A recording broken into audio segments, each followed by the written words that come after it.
Although slavery has been abolished, remnants of specific practices, terminologies, and beliefs that were once perpetuated by the institution persist, exerting a profound impact on our society today.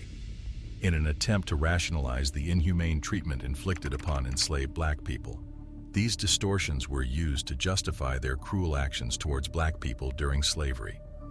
Let's break the chains of ignorance and confront the undeniable connections between past and present. But before that, remember to subscribe and press the bell icon. Without further delay, let's start the exploration, the origin of cker. In our society, many aspects of our lives and languages continue to reflect the injustices committed against enslaved Africans. The widespread use of the derogatory term motherfucker. During slavery, the term motherfucker was used as a slur against enslaved men, insinuating that they had sexual relations with their mothers. It was an extremely abusive and dehumanizing term, which was often used by white slave owners as a way to denigrate and degrade black men in the era of slavery. Sadly, this term is still used today, and its roots can be traced back to the sexual abuse and humiliation that black men were subjected to during slavery. To further humiliate and reduce black men's egos, many were compelled to engage in sexual acts with their mothers in the presence of their families or perform such actions in front of white spectators for entertainment. This horrific practice ultimately gave rise to the coining of the term motherfucker. The brutality extended beyond physical harm, encompassing psychological trauma and profound humiliation inflicted upon African American men and their loved ones. Families and fellow slaves were forced to refer to these men using the degrading term motherfucker. This dehumanizing term has persisted among African Americans and other people, being used to insult each other during conflicts or arguments. Sagging pants, the immoral practice of sagging pants. The distressing sexual exploitation and degradation experienced by black men throughout the era of slavery extended beyond coerced relations with family members. These men also endured the dehumanizing act of rape at the hands of their homosexual white masters, which further demeaned and emasculated them. This tragic part of history gave rise to the practice and term known as sagging, which symbolizes the enduring impact of these atrocities.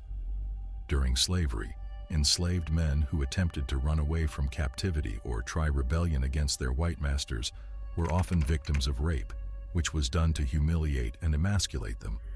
After this brutal sexual abuse, the enslavers would compel these men to lower their trousers to symbolize their tragic ordeal and serve as a lesson to other enslaved people who harbor thoughts of rebellion.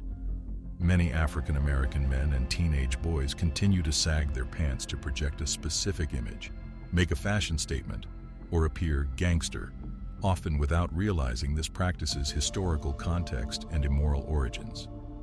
Welfare queen.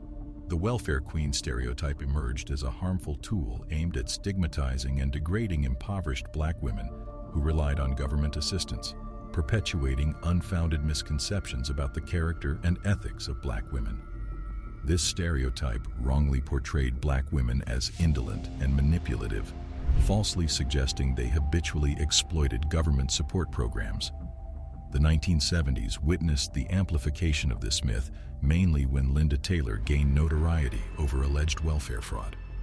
Taylor's case was used by critics of welfare programs to argue that black individuals were the primary culprits in exploiting the system.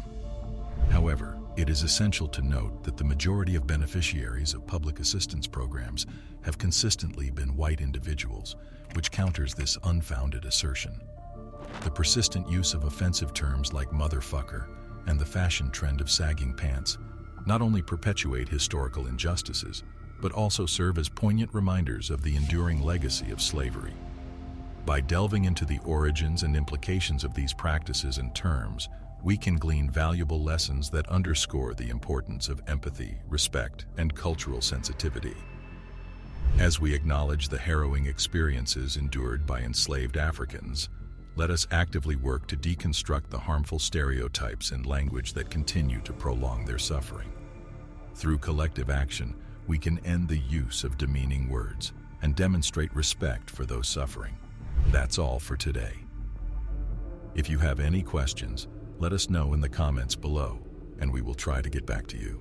Make sure to subscribe to the channel and press the bell icon so you don't miss any updates. That's all for today. See you next time.